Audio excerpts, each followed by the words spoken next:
Hello everyone.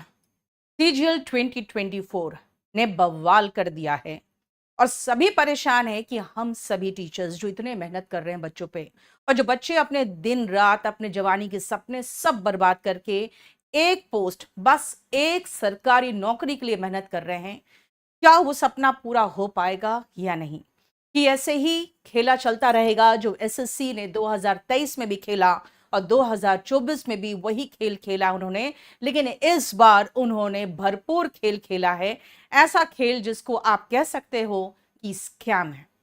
सबसे पहले रात को 12 बजे जब रिजल्ट आया, उस समय ही हमें महसूस हुआ कि इतनी रात में रिजल्ट देने का रीजन, वो भी होली के एक दिन पहले, जब सभी लोग अपने अपने घर या गांव में जा चुके हैं और आवाज उठाने वाले बहुत ही कम बच्चे होंगे।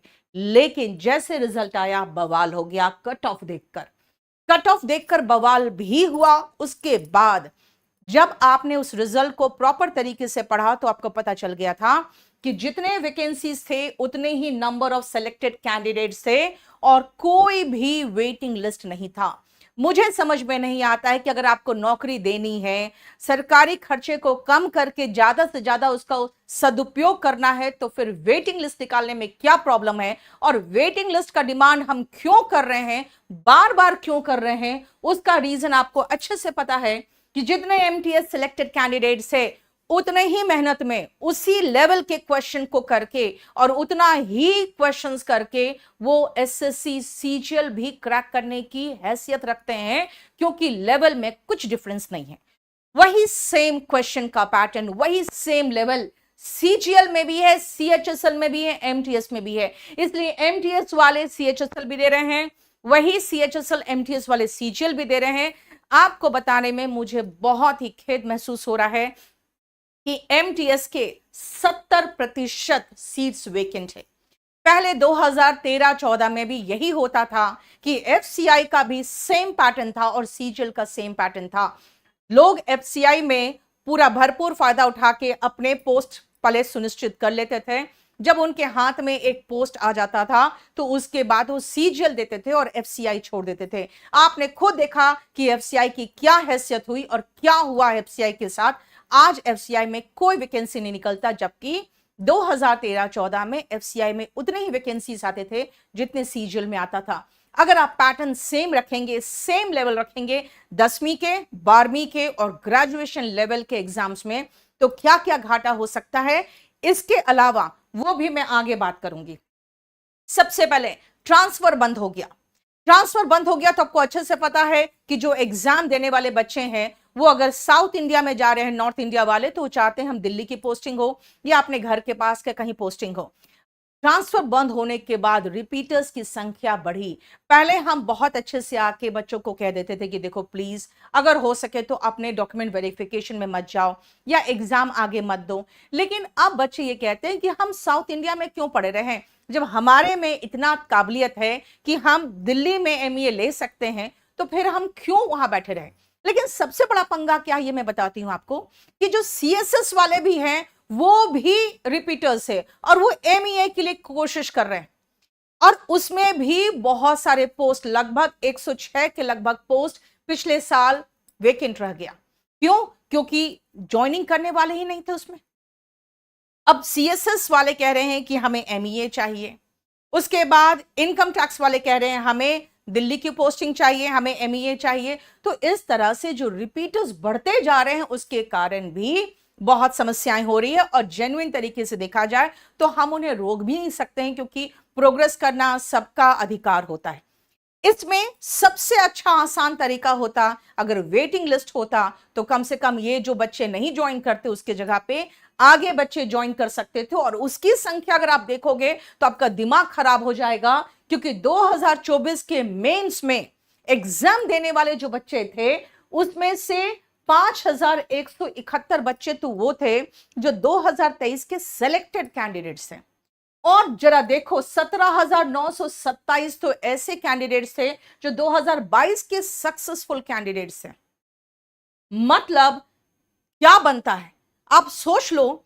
इसके अलावा एमटीएस का रिजल्ट अभी हाल में आया, सीएचएसएल का रिजल्ट अभी हाल में आया। अगर सब मिला के देख लिया जाए तो मुझे लगता है कि सिलेक्टेड कैंडिडेट्स में से 50% तो सीट यही लोग लेकर चले गए होंगे।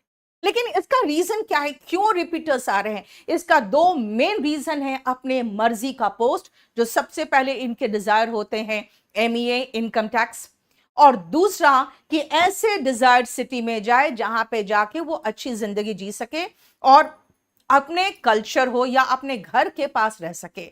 जैसे कि नॉर्थ इंडिया वाले साउथ इंडिया बिल्कुल प्रेफर नहीं करते, साउथ इंडिया वाले नॉर्थ इंडिया प्रेफर नहीं करते।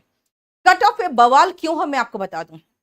जब भी 2015-16 वगैरह में 14-15 में बच्चे पूछते थे कि मैम कट ऑफ कितना जाएगा, तो हम यही कहते थे पिछले साल का कट ऑफ देख लो, उसमें से 3-4-5 मार्क्स ऊपर नीचे हो सकता है, उससे ज्यादा नहीं होता।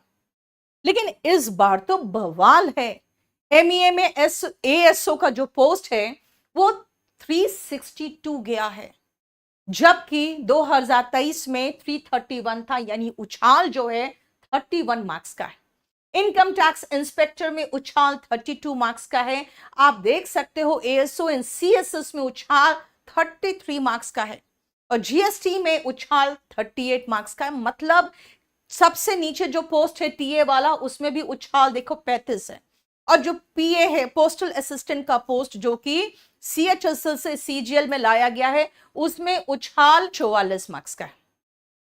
तो अगर आप ये देखोगे तो आपको आश्चर्य होगा कि क्या कभी ऐसा हो सकता है कि तुरंत बच्चे एक ही साल में इतने सुपर इंटेलिजेंट हो गए कि उछाल इतने मार्क्स का आ गया। अगर आप देखो तो इंक्रीज इन कट ऑफ जो हम बता रहे हैं कि 30 से 44 मार्क्स का increase in cut off impossible है, टोटली इम्पॉसिबल है एक साल में।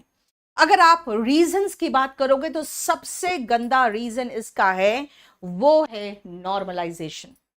नॉर्मलाइजेशन में 15 से 25 मार्क्स इंक्रीज हो गया, और ये बड़े आश्चर्य की बात है।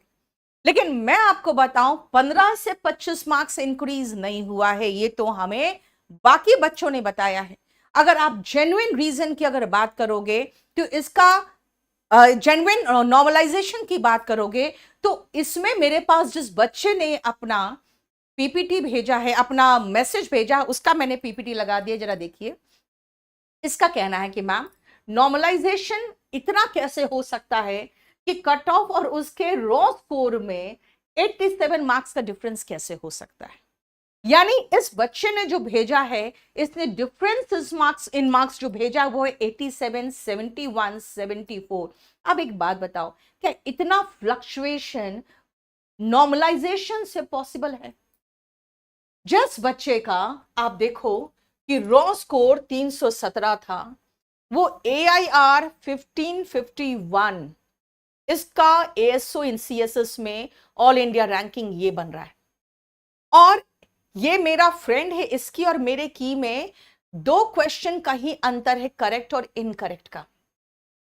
बाकी जो इनकरेक्ट इसके हैं वही मेरे भी है। फिर 328 होने के बावजूद इसे कोई पोस्ट नहीं मिला इस लड़के को, और इसके फ्रेंड को 317 मिल गया। ऐसे बहुत सारे बच्चे हैं जिनका 320 है, 323 है, 332 है, लेकिन इन लोगों का सिलेक्शन नहीं हुआ है।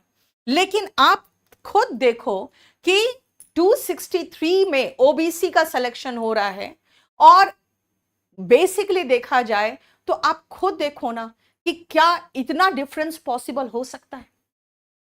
यानी नॉर्मलाइजेशन है क्या, मुझे समझ में नहीं आ रहा है कि नॉर्मलाइजेशन का ये जो खेल चल रहा है, क्या ये नॉर्मलाइजेशन का खेल सिर्फ कुछ लोगों को सिलेक्शन दिलाने के लिए है? और नॉर्मलाइजेशन इतना बड़ा बवाल है कि पूरा का पूरा बिहार हिला पड़ा है बीपीएससी में नॉर्मलाइजेशन को लेकर, क्योंकि बच्चों ने देख लिया है वहां पे कि एसएससी में क्या होता है। वो अपनी जान देने को तुले हुए हैं, लेकिन उनका कहना नॉर्मलाइजेशन नहीं होने देंगे। अब आइए कि रिपीटर्स एक सबसे बड़ा दिक्कत कर रहे हैं, लेकिन उनको भी हम दोष नहीं दे सकते हैं। इसका सबसे अच्छा उपाय था वेटिंग लिस्ट। और तीसरा जो रीजन है वो इजी पेपर। 10th वाले भी वही दे रहे हैं, 12th वाले भी वही दे रहे हैं, ग्रेजुएशन वाले भी वही दे रहे हैं। 2017 में स्कैम पकड़ा गया था। कैसे? क्योंकि जो पेपर आया था उसने धुआं उड़ा दिया था, और जो चीटिंग करने वाले थे उनका मार्क्स देखकर जो सालों से तैयारी करने वाले थे, उन्होंने कहा था कि हो ही नहीं सकता है, इतना स्कोर तो हो ही नहीं सकता है। और वहीं से सारा जो स्कैम था वो उजागर हुआ था, जिसके बाद सीबीआई का इन्वेस्टिगेशन वगैरह चालू हुआ, जो धरना प्रदर्शन हुआ, फिर सीबीआई को केस दिया गया था। अब पेपर को इतना आसान कर दिया गया है कि आप जितना मर्जी उतना स्कोर कर सकते हो, क्योंकि 10वीं का पेपर ये दे रहे हैं, यानी एमटीएस जीडी का भी पेपर के क्वेश्चन कभी कभी बहुत आसान होते हैं और सीजी डिफिकल्ट होते हैं। जो आप सीएचएसएल का पेपर देखोगे और एमटीएस का, वो भी डिफिकल्ट होते हैं, और सीजीएल का पेपर में देखोगे कुछ क्वेश्चंस उससे भी आसान रहेंगे। अब आइए, ये जो स्क्राइब्स हैं ये भी मार्क्स बढ़ा रहे हैं। आपको पता है, अगर आप किसी स्क्राइब को लेकर जाएंगे तो आप अगर ग्रेजुएशन का एग्जाम देने जा रहे हैं यानी सीजीएल देने जा रहे हैं, तो वो जो होना चाहिए स्क्राइब, वो 12th पास होना चाहिए। और अगर आप 12th का यानी सीएचएसएल का एग्जाम देने जा रहे हैं तो वो 10th पास होना चाहिए। लेकिन मुझे ये बताओ कि जो 12th पास है वो तैयारी कर रहा है एमटीएस का और सीएचएसएल का, लेकिन वो पेपर की जो तैयारी कर रहा है वही लेवल की तो तैयारी कर रहा है जो सीजीएल में आता है। तो वो जो स्क्राइब जा रहे हैं ब्लाइंड के साथ, विजुअली जो हैंडीकैप होते हैं उनके साथ, या जिनके हाथ नहीं होते उनके साथ, वो भी तो उसी लेवल के जा रहे हैं। वो तो दनादन पूरा का पूरा सॉल्व करके पेपर दे रहे हैं उनको। तो इसीलिए देखा था आपने कि प्री में मैंने ये बात उठाया था, जिसके कारण एक पूरा एसोसिएशन मेरे खिलाफ हो गया था कि विजुअली हैंडीकैप के खिलाफ बात कर रही है। मैं कभी भी उनके खिलाफ बात नहीं कर सकती हूं। मैं उन लोगों के खिलाफ बात कर रही हूं जो विजुअली हैंडीकैप के पोस्ट पर डाका डाल रहे हैं, क्योंकि हमें अच्छे से पता है कि जो ईमानदार बच्चे होते हैं विजुअली हैंडीकैप, वो उतना स्कोर नहीं कर सकते हैं जितना कि एक कंप्लीटली यूआर का बच्चा स्कोर कर सकता है। उससे भी ज्यादा उनके मार्क्स आए हैं, ये पॉसिबल हो ही नहीं सकता है। इसीलिए प्री में भी हमने ये मुद्दा उठाया। उसके बाद एसएससी ने बहुत लोगों को नोटिस दिया है और उसके खिलाफ कार्रवाई करने की बात की है। लेकिन ये मुझे बताइए कि क्या ये चीज पहले एसएससी नहीं कर सकती थी? आपके पास इतने बड़े ऑफिसर्स हैं जो इतने सालों के एक्सपीरियंस रखते हैं, उनको बार बार जगाना और बताना हमें क्यों पड़ता है? आगे आइए, जो मेजर प्रॉब्लम्स है उनमें से सबसे पहला तो रॉन्ग क्वेश्चंस का है। सीजीएल 2023 में इंग्लिश के 4 क्वेश्चन, मैथ्स का 1 क्वेश्चन और रीजनिंग का 1 क्वेश्चन गलत था। गलत मतलब आंसर गलत था। टेंटेटिव आंसर की में जो इंग्लिश था उसके 3 आंसर सही थे, लेकिन जितना भारी मात्रा में रिप्रेजेंटेशंस होता है उतना ज्यादा ये अफेक्टेड हो जाते। उन्होंने सही आंसर को रॉन्ग कर दिया। और उसके बाद जब कोर्ट में ये मामला गया है तो आपको अच्छे से पता है कि इंग्लिश में बोलचाल की भाषा में बहुत कुछ चलता है, जो आप गूगल करोगे तो आपको बहुत सारे एविडेंस मिल जाएंगे। उन्होंने वही सब लगा के इंग्लिश का सारा चौपट कर दिया। इनफैक्ट इंग्लिश में ज्यादा रिप्रेजेंटेशंस जिस क्वेश्चन का हुआ, उन्होंने उस मार्क्स को उस क्वेश्चन का आंसर ही चेंज करके वो कर दिया जो एक्चुअली आंसर गलत था। मैथ्स में एक मैथ्स के कोचिंग के टीचर है जिन्होंने गलत क्वेश्चन को गलत तरीके से सॉल्व करके आंसर ले आए, उनका वीडियो पेश कर दिया। और रीजनिंग में हॉकी से वर्ड बनाना था, उसके 4 लेटर्स को यूज करके उन्होंने एक इंग्लिश का लेटर बना दिया, एक इंग्लिश का वर्ड बना दिया ओ की ई वाई। भाई ओ की ई वाई, ओके कोई वर्ड ही नहीं है डिक्शनरी में, बस इस पे ही जीत पाए बच्चे, वरना 5 क्वेश्चन को उन लोगों ने एसएससी ने साबित कर दिया कि हम सही। अब आप सोच सकते हैं 5 क्वेश्चन बच्चों का जब चला जाता है हाथ से, तो कितने बच्चों का सिलेक्शन सही आंसर करने के बाद भी नहीं हुआ, और वो बच्चे टीचर्स को गालियां दे रहे हैं कि भाई आप गलत पढ़ाएं। गलत टीचर्स ने नहीं पढ़ाया, उन लोगों ने गलत आंसर को सही बना दिया और सही को गलत कर दिया। अब इस साल भी इतने रॉन्ग आंसर्स उन्होंने गलत, इतने सही आंसर्स उन्होंने गलत किए, और क्या किए वो तो हमें पता ही नहीं है, क्योंकि अभी तक आपका आंसर की आया ही नहीं है। यानी बच्चा पैदा बाद में हो और नाम पहले रख लिया जाए, और उसके बाद आपको पता ही नहीं लड़का होने वाला कि लड़की होने वाली, लेकिन नाम हम पहले रख लिए। यानी सबसे पहले उन्होंने रिजल्ट दे दिया। अब करेक्ट आंसर की कब आएगा वो तो अभी पता ही नहीं है, और करेक्ट आंसर की ये देर से निकालेंगे इस बार तो मुझे लग रहा है। क्यों? क्योंकि इस बार बहुत ही ज्यादा बवाल हो रहा है। रॉन्ग क्वेश्चंस के कारण इतने ज्यादा मार्क्स ऊपर नीचे हुए हैं कि बच्चे खुद ही कंफ्यूज्ड हैं। पोस्ट प्रेफरेंस रिजल्ट के पहले पहले क्या होता था? पहले रिजल्ट आता था, रिजल्ट आने के बाद मार्क्स उसके बाद पता चल जाता था, और जब मार्क्स पता चल जाता था तो उसके बाद अपने मार्क्स कितना आपने स्कोर किया है उसके हिसाब से पोस्ट प्रेफरेंस भरा जाता था। अब क्या हुआ? तो अब सबसे पहले पोस्ट प्रेफरेंस भरिए और उसके बाद रिजल्ट आएगा और उसके बाद मार्क्स पता चलेगा। एक्चुअली सबसे पहले तो मार्क्स पता चलना चाहिए, उसके बाद रिजल्ट आना चाहिए, फिर पोस्ट प्रेफरेंस होना चाहिए। ये सब कुछ उलट पुलट करके एसएससी पूरी की पूरी ट्रांसपेरेंसी खत्म करना चाहती है, क्योंकि ये नहीं चाहती है कि बच्चों को पता चले कि सिलेक्शन हम किस बेसिस पर किस तरह से दे रहे हैं। और पोस्ट प्रेफरेंस के लिए बच्चे कई बार हमसे पूछते हैं, मैम पोस्ट प्रेफरेंस क्या भरे, हमें ऐसा चाहिए, हमें वहां पे चाहिए सिलेक्शन, हमें इस सिटी में रहना, हमें पोस्ट प्रेफरेंस क्या होना चाहिए। यार मैं क्या बताऊं, आप लोग इतने ज्यादा इन्फ्लुएंस्ड होते हो इस पोस्ट प्रेफरेंस से कि पिछले साल जो थर्ड रैंकर था वो टीए भर लिया था अपना पहला पोस्ट प्रेफरेंस में, उसको पता ही नहीं था कि उसका थर्ड रैंक आने वाला है। तो इसीलिए पोस्ट प्रेफरेंस में हमेशा सजेस्ट करती हूँ कि भाई जो तुम्हें सबसे ज्यादा पसंद है पोस्ट वो पहले भरो। तो मैम अगर इस पोस्ट में मेरा साउथ इंडिया ट्रांसफर हो जाए तो इसलिए आपको सभी टीचर्स सिर्फ तुक्का मार के बता सकते हैं कि पोस्ट प्रेफरेंस क्या भर सकते हो। उसका कारण यह है कि जब तक तुम्हारे मार्क्स पता नहीं, अब तो और पता नहीं, क्योंकि नॉर्मलाइजेशन होने के बाद आपके मार्क्स कहां से कहां पहुंचेंगे तो किसी को कुछ पता नहीं। तो इसीलिए पोस्ट प्रेफरेंस बिफोर रिजल्ट बहुत घातक है। सेकेंडली, फाइनल मार्क्स रिजल्ट के बाद मतलब नहीं समझ में आता कि आप कर क्या रहे हो। पहले तो फाइनल मार्क्स दिया जाता है, फिर रैंकिंग तय किया जाता है, फिर रिजल्ट डाला जाता है।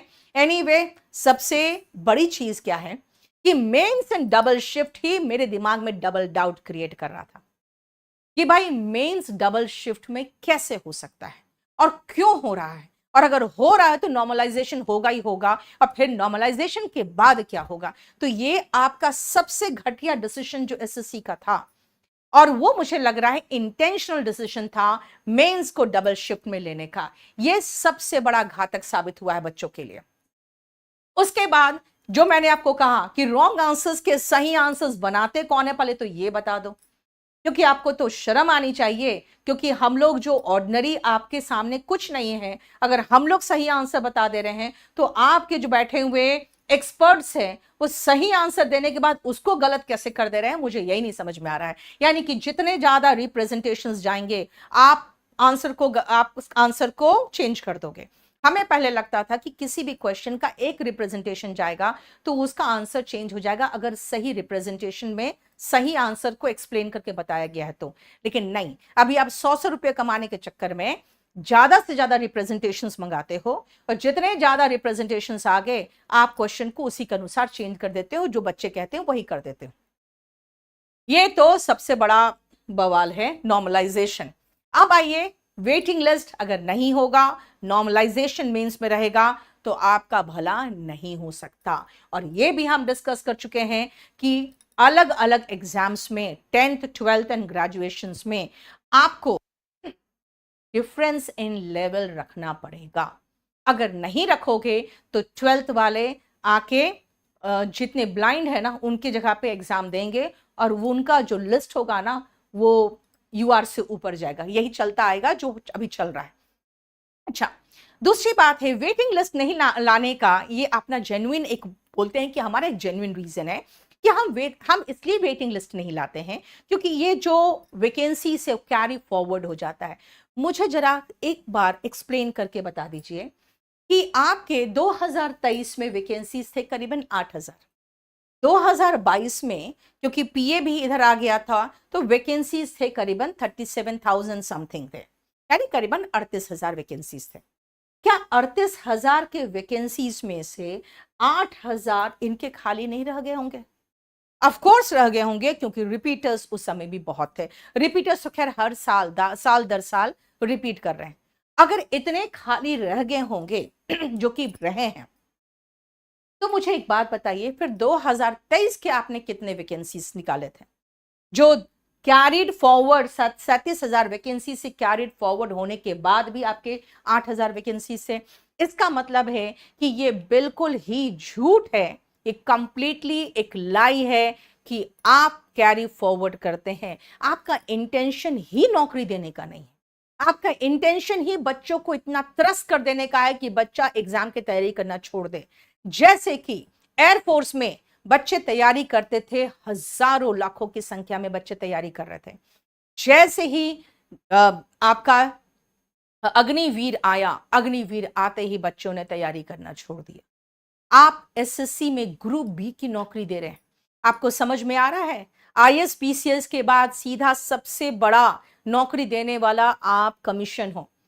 आप इतने भारी संख्या में ग्रुप बी की नौकरी निकाल रहे हो और उसमें ऐसी हालत कर रहे हो कि बच्चे त्रस्त होके सरकारी नौकरी की तैयारी ही छोड़ दे। क्या आपका साफ साफ ये इंटेंशन नहीं झलक रहा है? आप ऐसे ही बता दीजिए वैकेंसीज नहीं आएगा, तुम लोग सब रेडी लगाओ।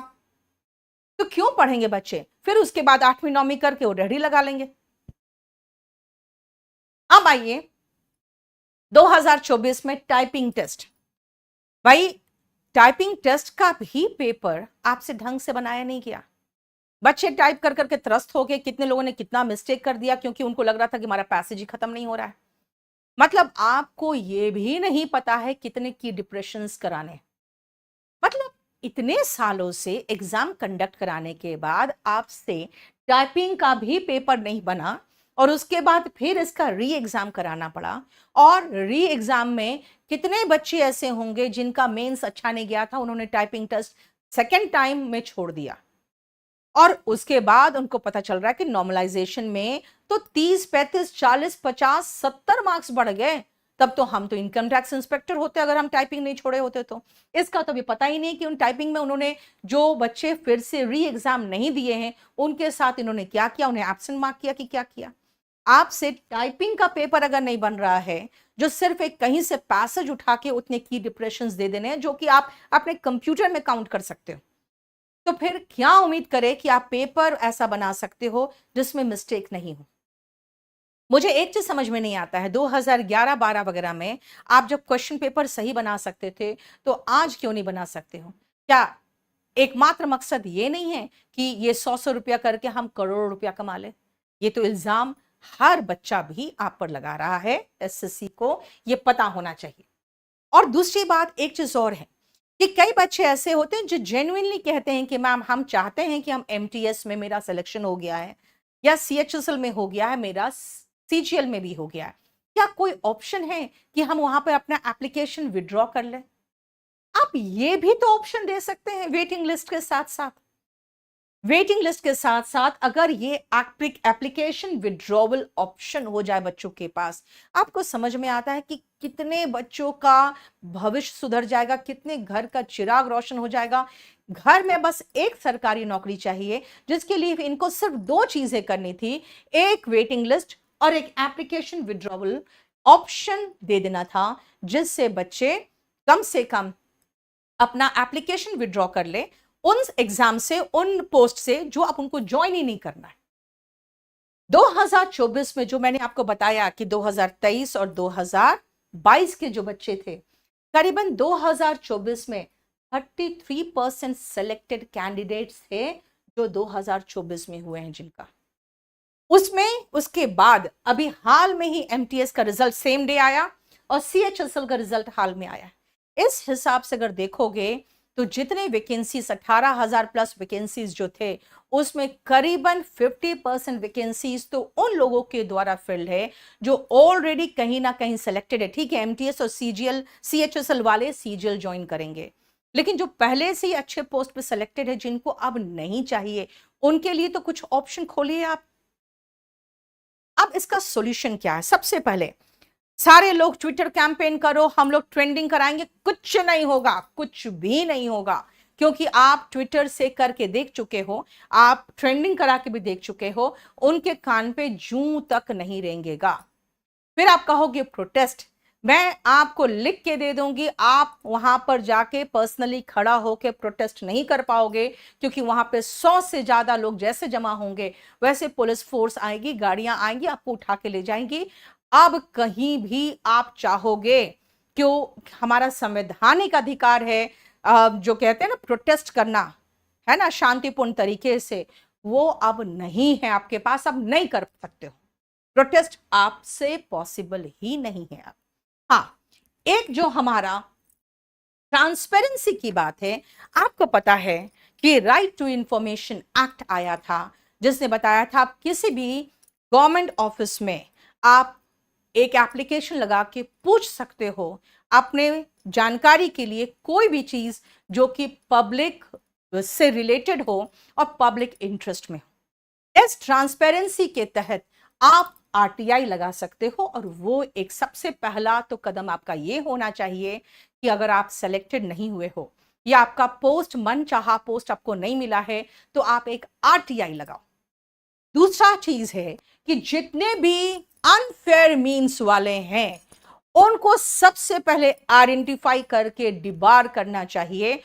इसीलिए ज्यादा से ज्यादा आप लोग रिसर्च वर्क करिए। जितने भी कैंडिडेट्स विथ रोल नंबर आपको मिल रहे हैं, जिनका बहुत ज्यादा लोचा लग रहा है आपको रिजल्ट में, आप उनको एक्सपोज करिए, क्योंकि ये अनफेयर मीन्स रुकना ही चाहिए। ये तो बिना बात के अनफेयर मीन्स लगाते थे। आपको पता है जब डिस्क्रिप्टिव पेपर बंद हुआ तो कुछ टीचर्स मुझे फोन किए, कुछ लोगों ने मुझे कहा मैम आप तो दुखी होंगी। मैंने कहा क्यों? उनका कहना था कि डिस्क्रिप्टिव पेपर में तो इंग्लिश में आप ही चलते थे और तो कोई पढ़ाता ही नहीं था। मैंने कहा मैंने चैन की सांस ली है डिस्क्रिप्टिव पेपर बंद होने के कारण। उसका रीजन ये है कि मेरा ही लिखाया ऐसे एक बंदा लिख के आ रहा है, उसको 65 मिल रहा है, दूसरा को 75 मिल रहा है, तीसरा को 55 मिल रहा है। ऐसा कैसे हो सकता है? कोई अपनी वाइफ से लड़के आया है तो 55 दे दिया है, कोई बड़ा खुश होके आया है, देखा कि अच्छा लिखा लड़का, उसने 75 दे दिया है। तो 20-20, 15-15 मार्क्स के डिफरेंस के कारण बच्चे इधर से उधर हो रहे हैं। मैं बात कर रही हूं डिस्क्रिप्टिव जब तक था तब तक, और वो काफी साल था। दूसरा है, अगर बच्चे को कहा गया है कि आप दिल्ली के यहाँ के हो, तो बच्चे को लगा कि भाई अगर हम दिल्ली में इस एरिया में हैं तो मेरा कोई मकान नंबर भी तो होना चाहिए। कॉमन सेंस की बात है। अगर मैं कहूँ कि मैं मुखर्जी नगर दिल्ली में रहती हूँ, तो दिमाग में तो आएगा मुखर्जी नगर तो बहुत बड़ा एरिया, मेरा तो हाउस नंबर भी होना चाहिए। एक बच्चे ने लिख दिया हाउस नंबर 32B, उसको अनफेयर मीन्स कह के उसको 0 मार्क्स दे दिया। किसी ने थोड़ा सा ब्लू पेन के साथ ग्रीन पेन लगा दिया तो उसको अनफेयर मीन्स करके 0 मार्क्स दे दिया। इन्होंने ये जो घोटाला है ना, ये आज से नहीं बहुत पहले से चलता रहा है। इसीलिए अनफेयर मीन्स वाले कम से कम अब तो सही काम करिए, अनफेयर मीन्स वाले को पकड़िए और इनको परमानेंट डिबार करिए, ताकि बाकी लोग डर के मारे ये काम ना करें। आरटीआई लगाइए, सोशल मीडिया से एक दूसरे से कनेक्टेड रहिए, सारे ऐसे अनफेयर मीन्स को यूज करने वाले बच्चों को आप एक्सपोज करिए। और एकमात्र उपाय है जहां पर हम सभी का, बिल्कुल मैं कह सकती हूं कि हम समर्पित भाव से वहां उनका आदेश मानने को तैयार रहते हैं, वो है कोर्ट।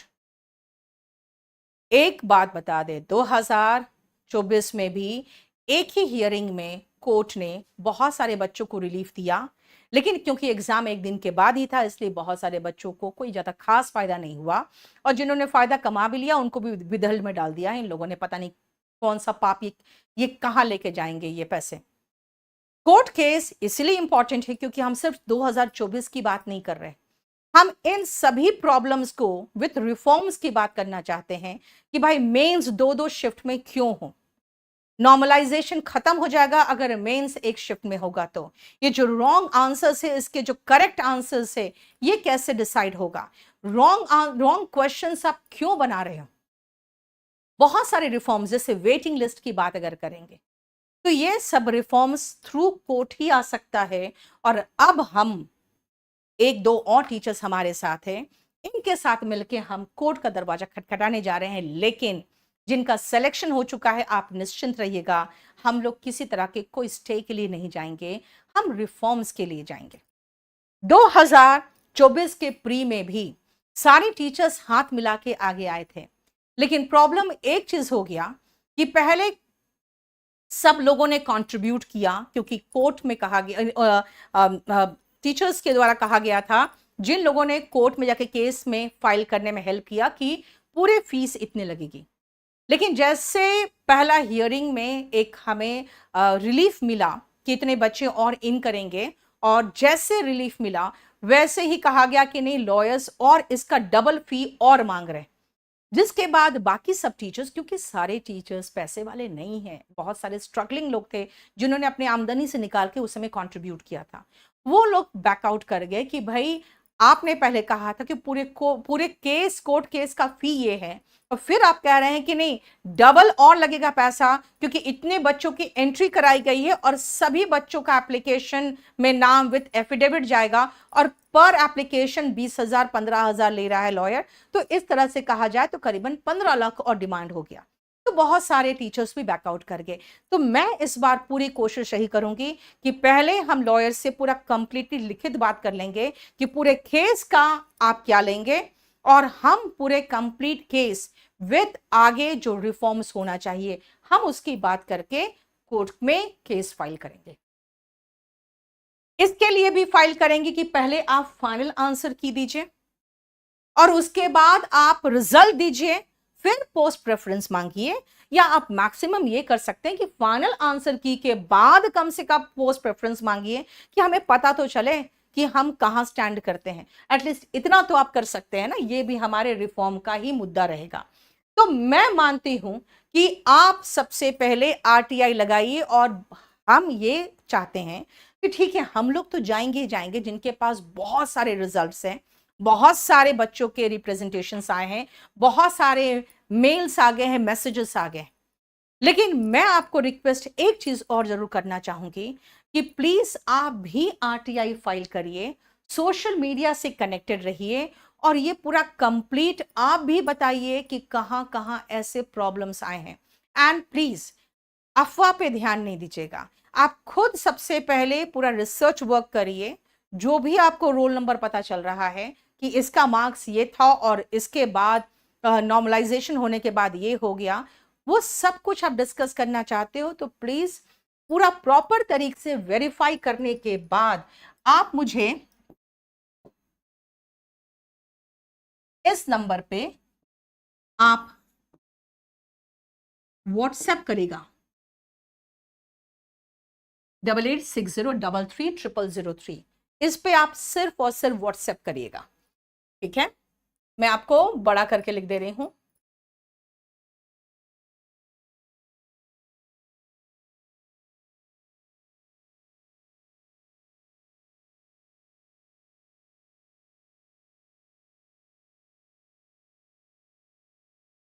आप इस नंबर पे व्हाट्सएप करके हमें बता दीजिएगा। मैं टाइम टू टाइम इसको देखते रहूंगी, और देख के मैं आप लोगों को वहां पे जवाब नहीं दूंगी। लेकिन हाँ, ये जरूरी है कि आप लोग भी अपना रिसर्च वर्क रखिए, ताकि हम लोग कंप्लीटली आपके साथ जुड़े रहें और प्रॉपर एकदम रिसर्च वर्क के साथ कोर्ट में जाएंगे, ताकि हमारा केस पहले ही हियरिंग में हमें रिलीफ मिले।